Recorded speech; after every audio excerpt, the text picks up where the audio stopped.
welcome back to Maxwell Starr's beer review. Tonight I've got for you a very extra special treat. This time we're going to take a look at Chimay Grande Reserve, or Chimay Blue in some circles. This particular beer you can't get in New Brunswick. I picked this one up on a trip to good old Blue Nose Land, Nova Scotia. I really wish they had it here. Let's see, it comes from the Skouwermont Abbey and in Belgium, Chimay, Belgium actually, and which of course is the town of which it gets its name. This particular style is a Belgian Trappist style quadruple beer. The back says the Trappist logo certifies this ale. Yeah, that's right. There's a Trappist logo right on the side, like I showed you in my Orval review. Trappist logo certifies that this ale was brewed within the walls of an existing Trappist monastery under the control of the Trappist community. A major part of the sales revenue is used by the monks to support charitable works. The exceptional yeast isolated by Father Theodore, combined with the purity of the highly protected water of the Abbey's wells, gives Chimay its unique richness, and only natural ingredients are used. To fully appreciate the strong character of Chimay Grande Reserve, see Vintage on Cork. It's a 2010, last year's bottle. Served slightly chilled in a wide mouth glass, such as my goblet here. Yeah, I probably could have gotten away with a snifter, but whatever. So yeah, it's a whopping 9% ABV. Almost unheard of for your typical macro lager. But this is no ordinary beer. This one is very special. This beer is actually so special. It's a 2010 brew, but it actually says on the bottle for good until 2015. And given this specific type of beer, it could probably be kept for much longer than that, because it is bottled with live yeast in the bottle, as well as it is a very high in alcohol beer. These bottles, this one here is, I don't know if it's a year old. There might be a better stamp on the cork. I don't know if it's a year old plus or less than a year old from like last fall or something, or last winter. But this particular beer could be kept for a considerable amount of time, and the flavors tend to blend in better and mellow out with age. And it's a very famous beer to keep keep cellared, and will keep like wine.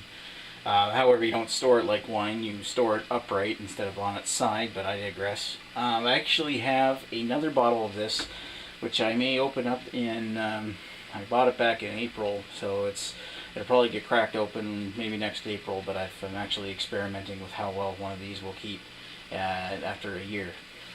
Anyway, without further ado, let's pop the cork off of this thing and take a look at how good this thing is. Oh yeah, look at that. Look at all the smoke coming off of that thing. You see that? It's still coming out. It's really not that visible on the camera, but oh yeah, now you can see it. Very beautiful. You can see there's a little bit of carbonation coming up the neck of the bottle. So let's get a pour. Although this is a very, like a rather large goblet glass, I don't think this entire beer is going to fit in here. It's a word of warning. Pour it nice and gently.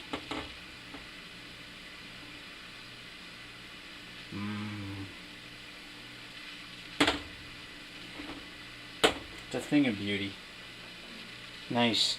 About 2 fingers ahead. You could probably get more out of it. Color-wise, it's almost like it's very cloudy, but it's got tinges of like brown and red to come through. It looks like an iced tea almost, if you can see that in the glass. Very nice looking beer.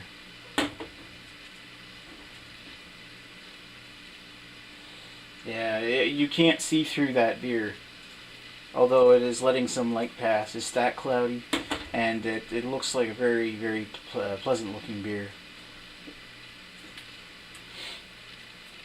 Let's give it a sniff.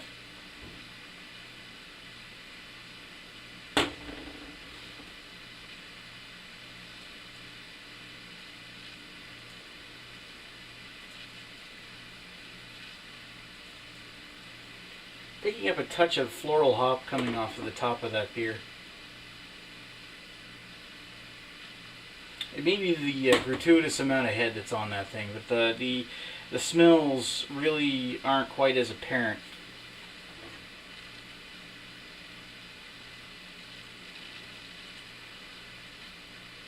There are touches of like dark fruits as well as maybe a hint of chocolate coming out in that smell. But it doesn't come out and grab right at your nose. It's a nice mellow smell of the beer.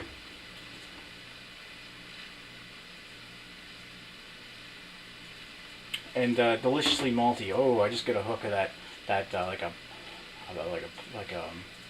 plum kind of smell, like dark fruits. Now it's starting to come out as the head dies off. Oh, that's really nice. Like a semi-sweet kind of smell. Very rich in dark fruits. Hint of cocoa.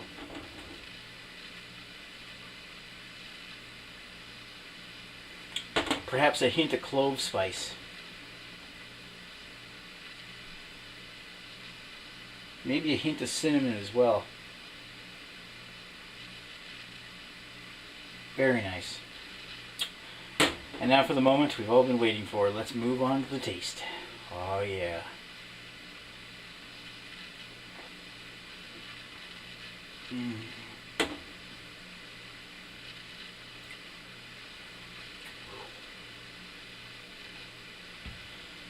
Flavor explosion. It's not a very bitter beer, but those flavors of dark fruits like plum, perhaps dark cherry, and prune, raisin, red grape come out in a nice malty blend and finish off with a dryness that gives the impression of cocoa powder.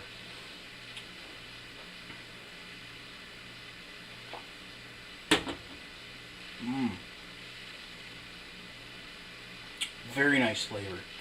And for a 9% ABV beer, you'd be surprised to know that the alcohol is masked incredibly well. It's so gentle in its flavors. Although there is a little bit of harshness in the very back of the throat that could probably mellow out with age.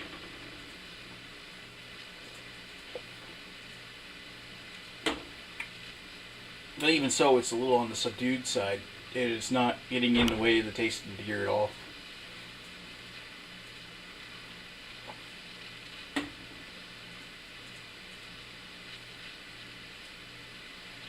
Perhaps a little hint of nuttiness to that back of the tongue.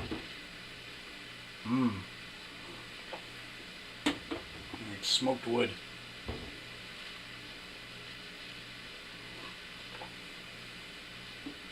Oh.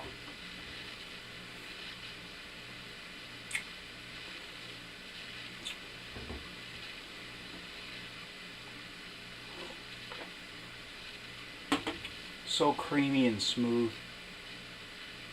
It's got a heavier body to it, but it's definitely one that you want to sit down and sip. But it's darn good.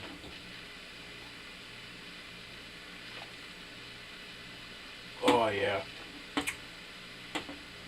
Just perfectly carbonated, not over the top carbonated, and it's not undercarbonated. It's got a smooth carbonation to it that gives it a creamy sensation.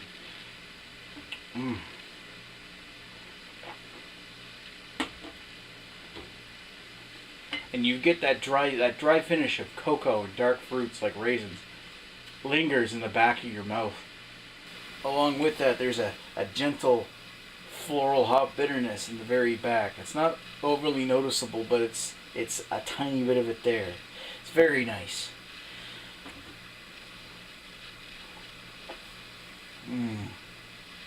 That's one exquisite beer. I'm sure I could spend almost an hour or more naming off different flavors and just how good that tastes and what's in there. But I'm going to sit down with this one for a bit and just sit down and enjoy it. And then I'll be back with some thoughts. Be right back.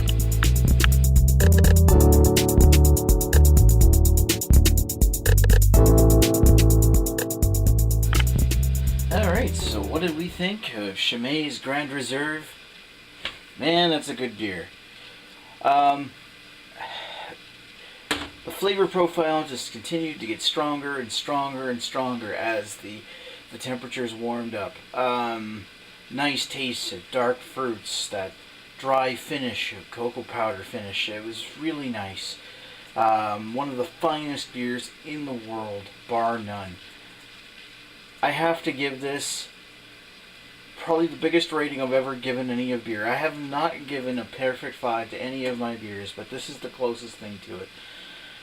I would have to give this a very high 4.5, bordering on a 5. It is exquisite. It is a fantastic brew. The only thing I can think of that would make this beer any much better is if some of those flavors were more mellowed out, and that would probably happen if you were to age this beer.